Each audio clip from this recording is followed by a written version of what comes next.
E te iwi tēnā koutou I roto I tēnei pō makariri. Ko au tēnei ko Jay Wilson te mi I kau atu tēnā koutou.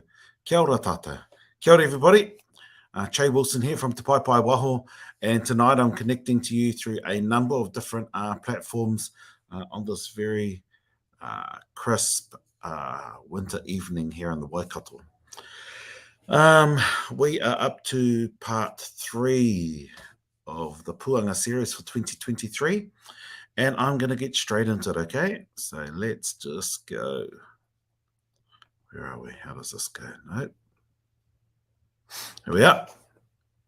So, yep, as I said, it's part 3, and in part 1 we covered Maruaonu, part 2 we covered the Whatana Maru, and then tonight we're going to cover the Kauhau.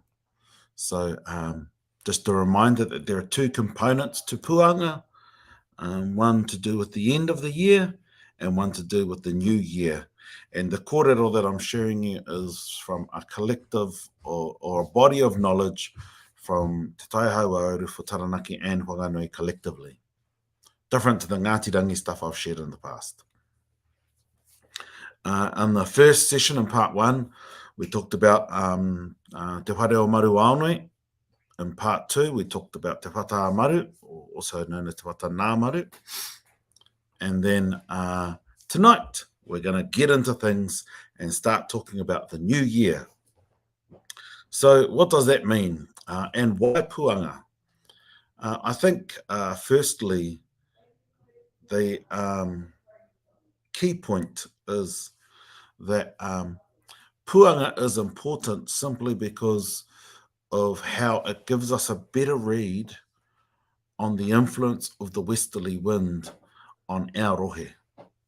And in particular, it can give a good read for anybody west of the main divide from the Rimutaka Tararua, Ruahine Kaimanawa, and then up into Te Kāhui Maunga, and even to the southern side of Lake Taupo, westward. And so because of that, that influence of the westerlies, it's not that we can't read matariki, because some areas you can see matariki, but it's just that Puanga gives a better read for us, and mindful that when the westerlies blow, they smash us over. So that's the key reason why Puanga is important to us. Yes, there are some areas that can't see it, but actually it's mainly because of the good read that you get in relation to the westerly. So there are 4 components to look for when reading. And the first bit, though, is you take note of Puanga as it's setting, connected to Maruaonui, the house, and the whata, the platform of Maru. And then once you do your ceremony, which can be done in the big moon through to now of this last month, you then will start to read everything between now and the rising of Puanga, or the rising of the stars in the Tangaroa moon of the first month of the year. And there's a whole lot of debate out there online at the moment about, well, what's the first month of the year? And kei a koutou o koutou ake. And I'll leave it there. But the way we read Puanga goes like this. Tākina mai te aro Puanga nui o te rangi tūkau mā, utonga I te mā, tonga kauana re ua I te tonga māuru. Pūtonga maranga e ko atuta I te tuta rake mai te atapo. Wāia I te muri e taua a te tau, wāia I te tonga e taua a te tau. Wāia I te matara mai o te rā e taua a te tau, wāia I te aro o te rā e taua a te tau. Ka ua ka pua to I a ranga ua o te tau ue a. And what that's about is where Puanga rises in conjunction to due east, if it rises to the muri of Puanga, he tau kai tērā. It's a taukai year. If it rises to the tonga of due east, it's a tauwehe year. If it rises matara mai o te rā, it's a taururu. And if it rises i te aro o te rā, it's a tau kaiwai. And so i te muri, it's a good year. I te tonga, got to do a bit of work. Matara mai o te rā, you got to do a heap of work. It's going to be a pretty, hard year. And then i te aro o te rā, he tau kaiwai, oh well, it's going to be dry. So again, you're going to have to adapt to a dry year. So those are the things that you should be looking for as to where it rises in the horizon.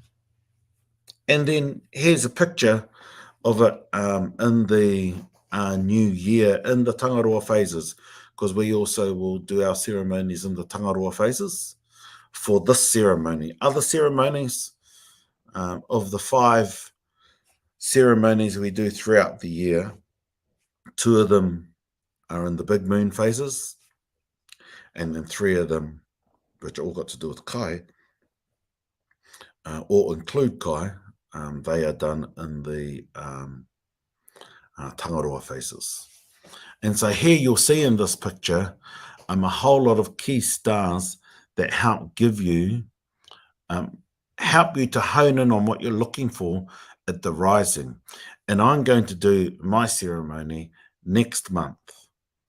And some will say that this is our Māori leap year. We are currently in our Māori leap month, which we call Marua Roa. Others will call this Pipiri, and then next month they'll say Ruhanui, but Pipiri is a dual star, and so we say that next month is Pipiri, and then you just carry on normal from there. But yeah, so you've got Pipiri and Ruhanui there, you've got Matariki, you've got Taumata Kaheru, Taumata Kuku and Matakaheru, and then Tautoru and Puanga. And yes, every 3 years it's a leap year or a leap month. You add the 13th month to the rangi, and so we're in the 13th month now and nearly at the end of it. Just finishing off those ngā pō atua, so the tangaroa o tāne o rongo phases before we wrap up later on this week. And then we'll enter into the new year. And so what this creates is a waka, te waka orangi. And when this waka dives and then creates the whare that I've talked about in the last couple of weeks, it's diving and Matariki disappears. And then when it resurfaces out on the horizon and comes up. And this is it rising above Ruapehu, and it's actually massive inland. When you're out on the ocean, and I've been to a number of places around the country, and I've seen it rising out on the ocean, and it's different size. But when you get inland here, it's just humongous. And what's beautiful is the different stars rise in different places. And so this is what you're looking for in your new year. And I'll just go back again so you can see this is what you're looking for as you read and welcome in the new year. So ka te ake, I'll do my last session next week. And when I do my last session, I will then